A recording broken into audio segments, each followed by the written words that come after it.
Hello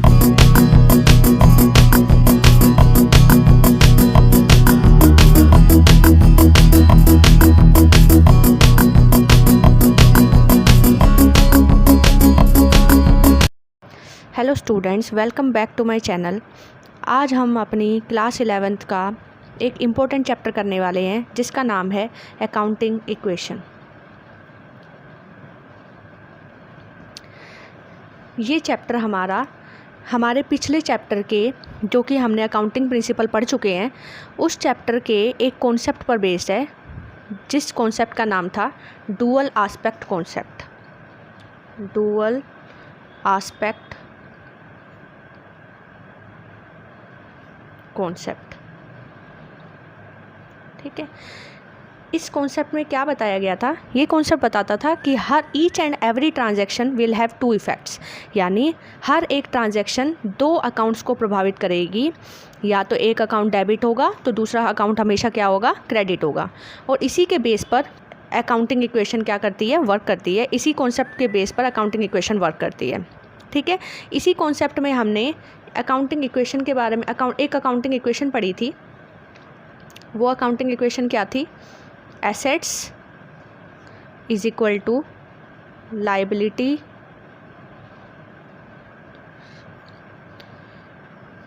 plus capital. हमने इस concept में इस अकाउंटिंग इक्वेशन के बारे में पढ़ा था। एसेट्स इज इक्वल टू क्या होती है? हमेशा लायबिलिटीज़ प्लस कैपिटल होती है, यानी बैलेंस शीट में एसेट साइड हमेशा इन दोनों के टोटल के बराबर होती है।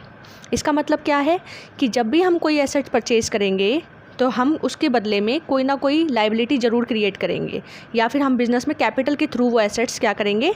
परचेज़ करेंगे। इस इक्वेशन को हम एक एग्जांपल के साथ समझाते हैं। जैसे हम एक एग्जांपल लेते हैं, गोपाल started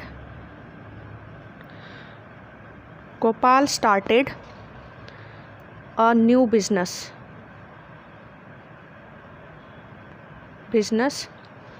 with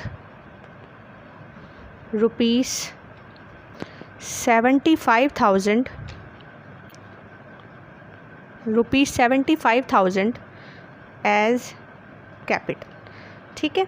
हम एक ट्रांजैक्शन ले लेते हैं और इस ट्रांजैक्शन के बेस पे हम इस इक्वेशन को आपको समझा कर दिखाते हैं। को पहले से लिख लेते हैं। Assets is equal to liabilities plus capital. अब गोपाल ने स्टार्ट किया बिज़नेस। कितने रुपए की कैपिटल लेकर आया गोपाल? 75,000 रुपीज़ उसने बिज़नेस में लेकर आया। तो यानी इससे हमारी क्या चीज़ बढ़ गई होगी? इससे हमारी 75,000 रुपीज़ से कैपिटल इंक्रीज़ हो गई होगी, ठीक है। तो हमारी कैपिटल कितने रुपीज़ से इंक्रीज़ हो गई? 75,000 रुपीज़ से इंक्रीज़ हो गई। जब वो 75,000 बिज़नेस में लेकर आया तो इससे हमारे बिज़नेस में कैश भी बढ़ गया होगा, ठीक है। और कैश हमारे लिए क्या होती है? एक एसेट होती है। तो यानी यहाँ पर हमारा क्या इंक्रीज़ हुआ होगा? कैश इंक्रीज़ हुआ होगा 75,000 रुपीज़ से, ठीक है।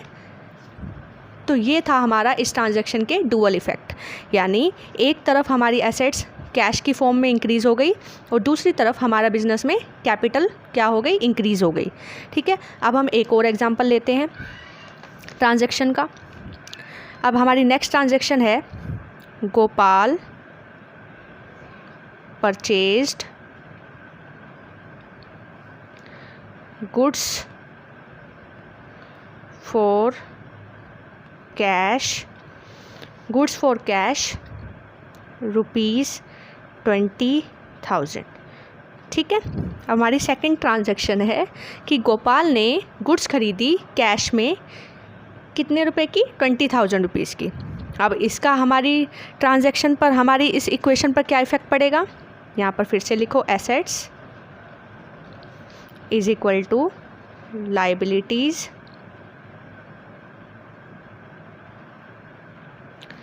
प्लस कैपिटल, ठीक है। अब हमारे पास हमने गुड्स खरीदी तो यानी हमारे पास क्या आया होगा? सामान आया होगा, जिसे हम स्टॉक बोलते हैं, ठीक है। तो स्टॉक हमारे लिए क्या होता है? एक एसेट्स होती है। तो यहाँ पर हम स्टॉक डाल देंगे और हमारे पास कितने रुपए का स्टॉक बढ़ गया, 20,000 रुपीज़ का स्टॉक बढ़ गया।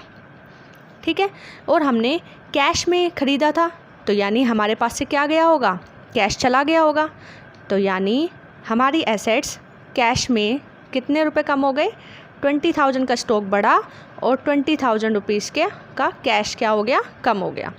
तो ये क्या हुआ कि एक ही ट्रांजैक्शन के यहाँ पर दो इफ़ेक्ट हुए, एक तरफ हमारा स्टॉक बढ़ गया और दूसरी तरफ हमारी कैश क्या हो गई, कम हो गई। ठीक है, अब इसके बाद हम एक और एग्जांपल लेते हैं। Third example, Gopal purchased goods on credit for ₹16,000। ठीक है, गोपाल ने 16,000 पे गुड्स क्रेडिट पे ख़रीदी। क्रेडिट मतलब उधार में सामान उसने ख़रीदा है। अब यहाँ पर हमारी इक्वेशन पर क्या इफ़ेक्ट पड़ेगा, assets is equal to liabilities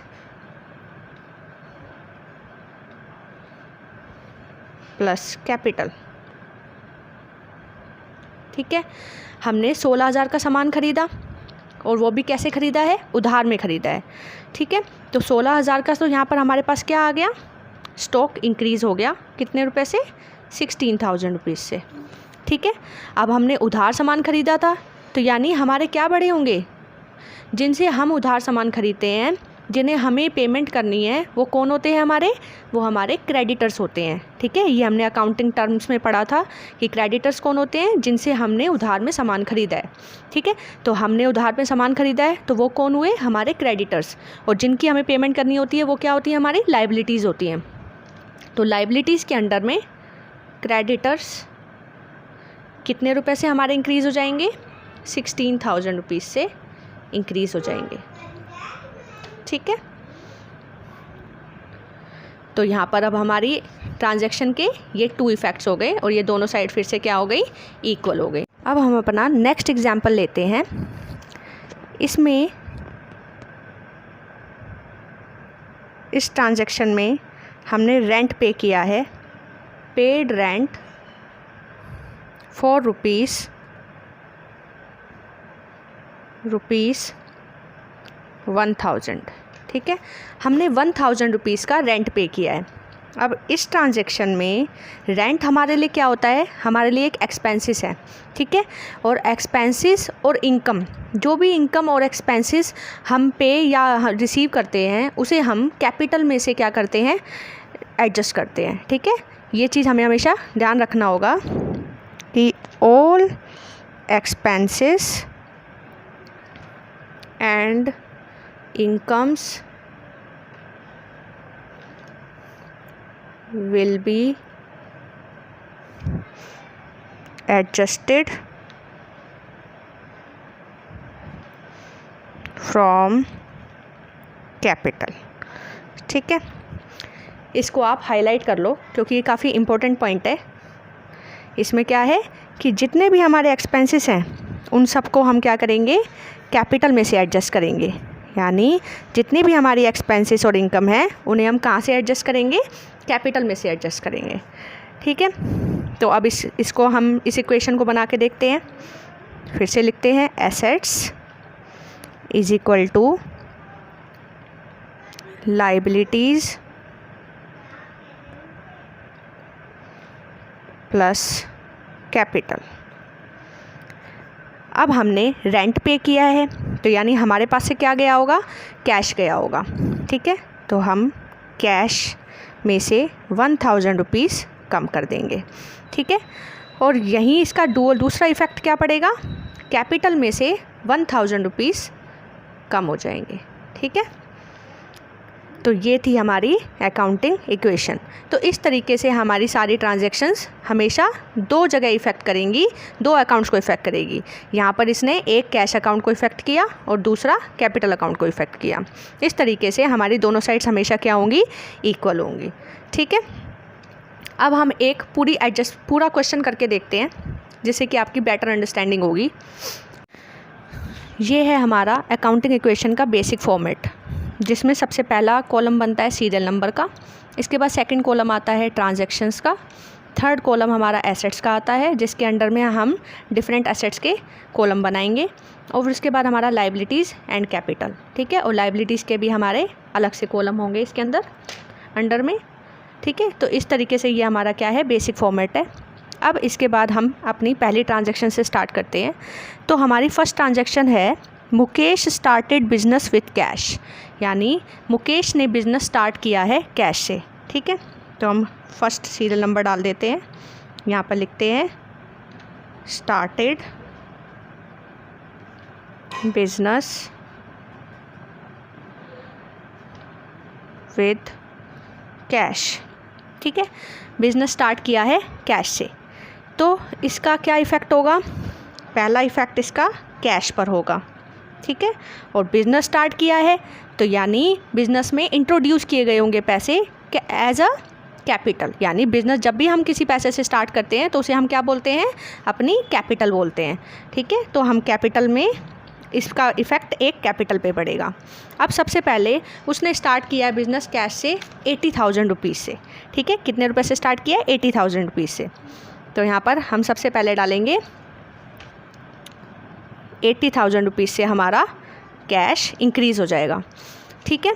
अब इसके बाद इसका सेकंड इफ़ेक्ट कहाँ पे पड़ेगा, सेकंड इफ़ेक्ट हमारा कैपिटल पे पड़ेगा जो कि 80,000 रुपीज़ से इंक्रीज़ हो जाएगी, ठीक है। अब इसके बाद हमारी सेकंड ट्रांजैक्शंस आती है। अब इनको हम क्या कर लेंगे, बैलेंसिंग कर लेंगे,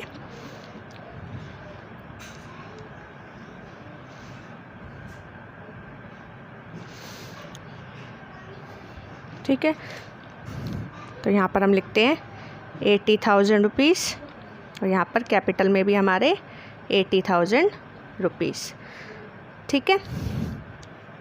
अब हमारी तो ये हमारी फर्स्ट इक्वेशन हो गई जिसमें हमारा 80,000 का हमारे पास कैश हो गया और 80,000 रुपीज़ की हमारी कैपिटल हो गई, ठीक है। अब हम सेकंड ट्रांजैक्शन करेंगे, यानी हम अपनी न्यू इक्वेशन करेंगे, ठीक है।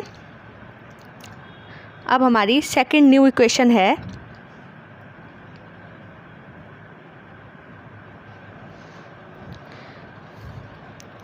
हमारी सेकंड ट्रांजैक्शन है परचेज्ड गुड्स फॉर कैश ₹28,000, यानी गुड्स परचेज हुई हैं कैश में, कितने रुपए में, 28,000 रुपीज़ की कैश में गुड्स खरीदी गई है। यानी जब हमने गुड्स खरीदी होंगी तो यानी हमारा किस पर इफ़ेक्ट पड़ेगा, स्टॉक पे।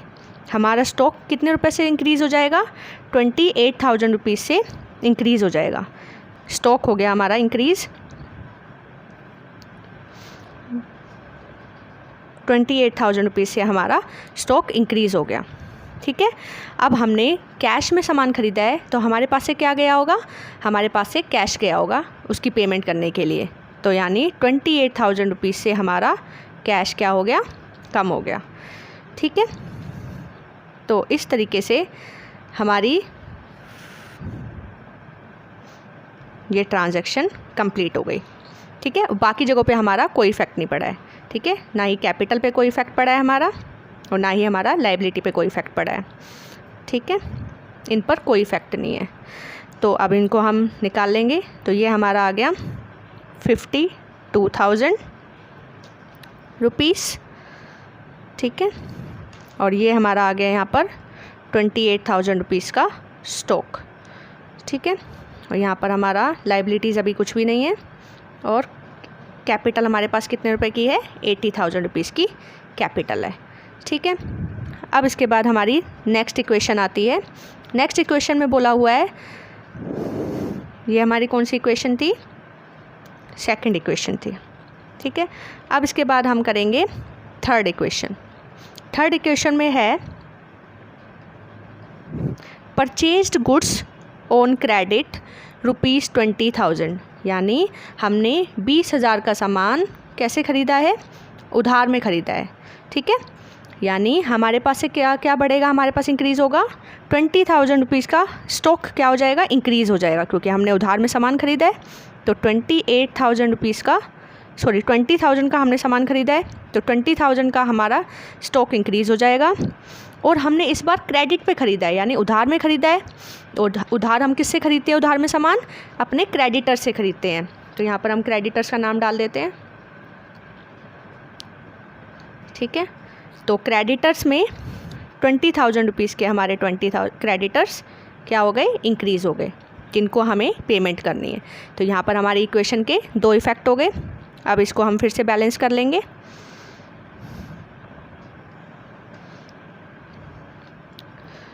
तो यहाँ पर कोई इफ़ेक्ट नहीं हुआ है और यहाँ पर भी कोई इफ़ेक्ट नहीं हुआ है।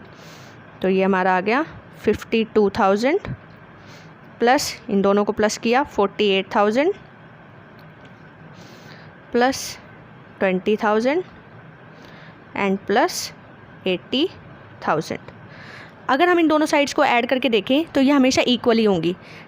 जैसे 50 एंड 40 90 और 10 1 लाख, 1 लाख, और ये भी साइड हमारी कितने की है? 1 लाख है। तो हम चेक कर सकते हैं कि हमारी कोई मिस्टेक तो नहीं हुई है, क्योंकि ये दोनों साइड हमेशा क्या होंगी? इक्वल होंगी। अब इसके बाद हमारी नेक्स्ट ट्रांजैक्शन आती है, जिसमें क्या बोला हुआ है? 4 ट्रांजैक्शन में बोला है परचेज्ड फर्नीचर फॉर कैश। हमने क्या कैश में फर्नीचर क्या परचेज़ किया है? हमने कैश में फर्नीचर परचेज़ किया है। तो यहाँ पर हम अपनी एक और एसेट्स का नाम डाल देते हैं, फर्नीचर,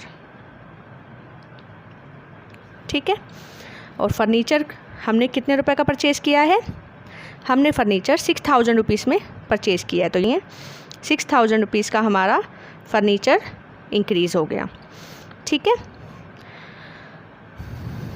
अब इसके बाद 6,000 रुपये का हमने फर्नीचर ख़रीदा है कैश में, तो हमारे पास से क्या गया होगा?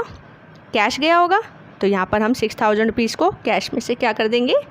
माइनस कर देंगे, ठीक है। और बाकी जगह पे हमारा कोई इफ़ेक्ट नहीं है, ठीक है। यहाँ पर भी हमारा कोई इफ़ेक्ट नहीं है, यहाँ पर भी कोई इफ़ेक्ट नहीं है, ठीक है। अब इसको हम फिर से बैलेंसिंग कर लेते हैं। 52 में से 6 गए, तो ये हमारा बच गया 46,000। ये हमारा आ जाता है 48,000 एंड नेक्स्ट फर्नीचर हमारे पास हो गया 6,000 रुपीज़ का, ठीक है। इसके बाद हमारी लाइबिलिटीज़ हो गई 20,000 रुपीज़ की, जिसमें क्रेडिटर्स 20,000 के हैं और प्लस 80,000 की हमारी कैपिटल हो गई, ठीक है। अब इसके बाद हमारी नेक्स्ट ट्रांजैक्शन आती है। नेक्स्ट ट्रांजैक्शन में बोला गया है रेंट पे किया है हमने कितने रुपये का?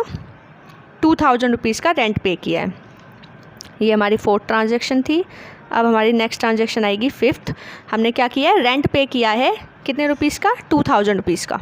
जब 2,000 रुपीज़ का रेंट पे किया है तो यानी मैंने क्या बताया था? रेंट हमारे लिए क्या होता है? एक एक्सपेंस होता है, और एक्सपेंस को हम कहाँ से एडजस्ट करेंगे? अपनी कैपिटल में से एडजस्ट करेंगे। तो सबसे पहले हम यहाँ पर रेंट दे देते हैं, 2,000 रुपीज़ का रेंट पे कर दो। अब जब हमने रेंट पे किया तो हमारे पास से क्या गया होगा? हमारे पास से कैश गया होगा। तो यहाँ पर हम 2,000 रुपीज़ कैश में से भी क्या कर देंगे? डिक्रीज़ कर देंगे। बाकी जगह पे कोई इफ़ेक्ट नहीं है, तो यहाँ पर हम छोड़ देते हैं। अब इसको हम फिर बैलेंसिंग कर लेते हैं। तो 46,000 प्लस माइनस 2,000, तो ये हमारा आ गया 44,000 रुपीज़ का कैश है हमारे पास। अभी 48,000 रुपीज़ के स्टॉक हैं, 6,000 रुपीज़ का फर्नीचर है हमारे पास, 20,000 रुपीज़ की लाइबिलिटीज़ है हमारे पास, जिसमें क्रेडिटर्स हैं, और यहाँ पर हमारे पास 78,000 रुपीज़ के कैपिटल है, ठीक है। अब इसके बाद हमारी नेक्स्ट ट्रांजैक्शन आती है 6th ट्रांजैक्शन। अब 6th ट्रांजैक्शन में क्या बोला गया है? 6th ट्रांजैक्शन में बोला गया है रिसीव्ड कमीशन ₹500। हमें 500 रुपये का कमीशन मिला है। कमीशन हमारे लिए क्या है? जो भी चीज़ हमें कमीशन हमारे लिए क्या है? इनकम है, ठीक है। तो इसे हम कहाँ से एडजस्ट करेंगे? कैपिटल से एडजस्ट करेंगे। तो यहाँ पर प्लस कर दो, कितने रुपए का कमीशन मिला है हमें? 500 रुपीज़ का, ठीक है। यहाँ हमने इसको प्लस कर दिया, और जब हमें कमीशन मिला होगा तो 500 हमारे पास कैश भी आया होगा, तो इसलिए यहाँ पर 500 रुपीज़ हम क्या कर देंगे? ऐड कर देंगे, ठीक है। और बाकी पर कोई इफ़ेक्ट नहीं है, तो इन सभी को हम क्या कर देंगे? खाली छोड़ देंगे। अब फिर से इनको हम बैलेंसिंग करेंगे। ये हमने बैलेंसिंग किया, तो ये आ गया हमारा 49,000, ये आ गया 44,500, ये आ गया हमारा 44,500, ये 6,000, ये 20,000 और ये 78,500 रुपीज़। ठीक है, इसके बाद हमारी 7th न्यू ट्रांजैक्शन आती है, न्यू इक्वेशन। अब इसमें बोला गया है हमारी न्यू इक्वेशन में 7th हमारी न्यू इक्वेशन क्या है, withdrew cash for personal use, यानी हमने प्राइवेट यूज़ के लिए कुछ पैसा बिज़नेस में से निकाल लिया है। ठीक है, अब देखो जब हम बिज़नेस में पैसा लेकर आते थे उसे हम क्या ट्रीट करते थे, कैपिटल में वो ऐड होता था। अब वही बिज़नेस में से हमने पैसा निकाल लिया तो वो किस में से माइनस होना चाहिए, कैपिटल में से। ठीक है, तो हम उस पैसे को क्या करेंगे, जब हमने प्राइवेट यूज़ के लिए पैसा निकाला है यानी तो उसे हम क्या बोलते हैं, ड्राइंग बोलते हैं। ठीक है, जब भी हम अपने पर्सनल यूज़ के लिए, पर्सनल खर्चों के लिए बिज़नेस में से पैसा निकालते हैं तो उसे हम क्या बोलते हैं, ड्राइंग बोलते हैं। और ड्राइंग को भी हम कहाँ से एडजस्ट करते हैं, कैपिटल में से ड्राइंग एडजस्ट करते हैं। तो हमने कितने रुपए की ड्राइंग की है, हमने ड्राइंग की है 3,000 रुपीज़ की, तो हम इसे कैपिटल में से क्या कर देंगे, एडजस्ट कर देंगे। अब जब हमने 3,000 रुपीज़ बिज़नेस में निकाले हैं तो यानी हमारा क्या कम हुआ होगा, कैश भी कम हुआ होगा दूसरी तरफ। तो यहाँ पर हम 3,000 रुपीज़ कैश में से क्या कर देंगे, कम कर देंगे। ठीक है, बाकी सब पर हमारा कोई इफेक्ट नहीं होगा। ठीक है, तो अब हम इसको बैलेंसिंग फिर से कर लेते हैं। तो ये हमारा आ गया 41,500 कैश, 48,000 रुपीज़ का हमारा स्टॉक हो गया, 6,000 रुपीज़ का हमारे फर्नीचर हो गए, 20,000 रुपीज़ के हमारे क्रेडिटर्स हो गए, एंड कैपिटल हमारे पास कितने की हो गई, 75,500 रुपीज़ की कैपिटल हो गई। ठीक है, अब इसके बाद हमारी नेक्स्ट इक्वेशन आती है 8th इक्वेशन। इसमें हमें क्या बोला है, 8th इक्वेशन में बोला है sold goods on credit, cost price 30,000, यानी 30,000 का सामान हमने कितने पे बेचा है, हमने 30,000 का सामान 40,000 में उधार में बेचा है। ठीक है, तो सबसे पहले ये जानना ज़रूरी है कि हम जब किसी को उधार में सामान बेचते हैं तो वो हमारा कौन होता है, वो हमारे डेटर्स होते हैं, यानी वो हमें पे करेगा।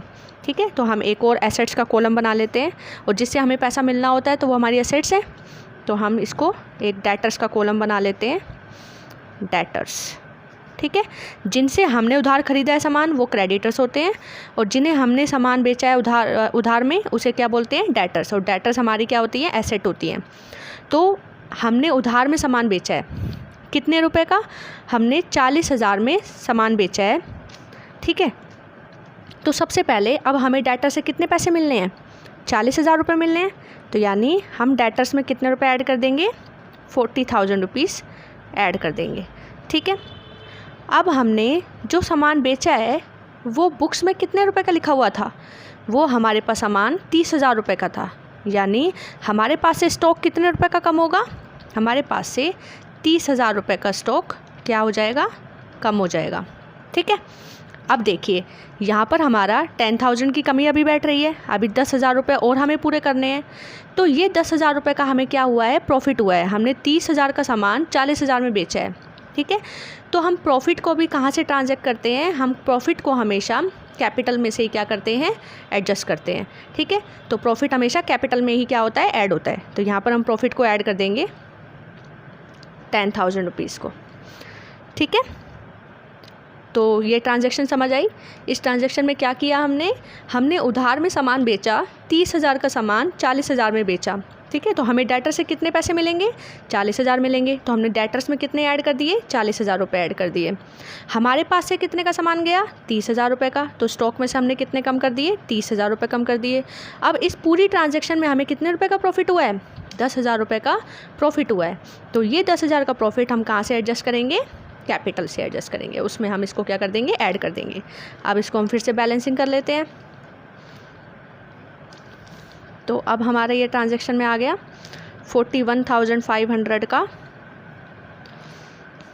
कैश, और यहाँ पे ये हमारा आ गया 18,000 रुपीज़ का स्टॉक, 6,000 रुपीज़ का हमारे पास फर्नीचर है, 40,000 रुपीज़ के हमारे डेटर्स हैं, ठीक है, 20,000 रुपीज़ के हमारे क्रेडिटर्स हैं, और 85,500 रुपीज़ के हमारे कैपिटल है, ठीक है, कि हमारी कैपिटल है। अब इसके बाद हमारी लास्ट ट्रांजैक्शन आती है 9th ट्रांजैक्शन, ठीक है, यहाँ पे हम न्यू इक्वेशन लिख देते हैं 9th। अब 9th ट्रांजैक्शन में क्या बोला गया है, क्रेडिटर्स को 15,000 रुपीज़ पे कर दिए हमने, ठीक है, पे टू क्रेडिटर्स। अब हमने क्रेडिटर्स को पे कर दिए, भाई हमारा क्रेडिटर था वो हमसे पैसे मांगने के लिए आ गया, तो हमने उसको कितने रुपए पे कर दिए, 15,000 रुपये पे कर दिए।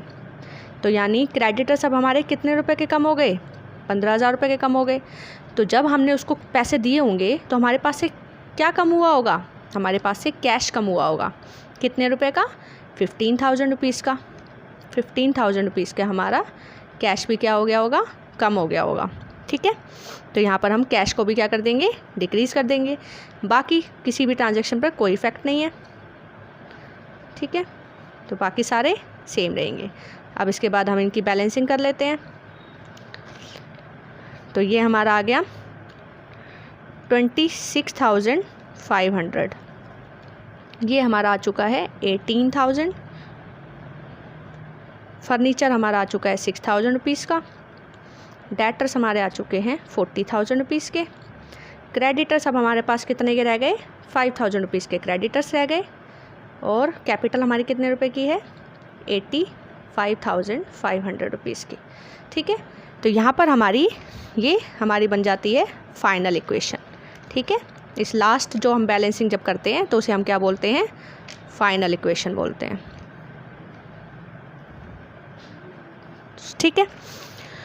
अब इस पूरी ट्रांजैक्शन के रिज़ल्ट को हम एसेट्स बैलेंस शीट में भी दिखा देते हैं, बैलेंस शीट बना के।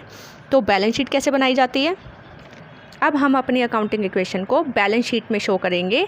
ये है हमारा बैलेंस शीट का फॉर्मेट, जिसे हम टी फॉर्मेट के नाम से जानते हैं, ठीक है। इस फॉर्मेट में क्या होता है, 2 साइड्स होती हैं, लेफ़्ट हैंड साइड पे लाइबिलिटीज़ और कैपिटल होती है, और राइट हैंड साइड पे एसेट्स होती हैं। दोनों साइड्स हमेशा क्या होती हैं, इक्वल होती हैं, ठीक है। तो अब हम सारी इक्वेशंस के टोटल यहाँ पर डाल देते हैं।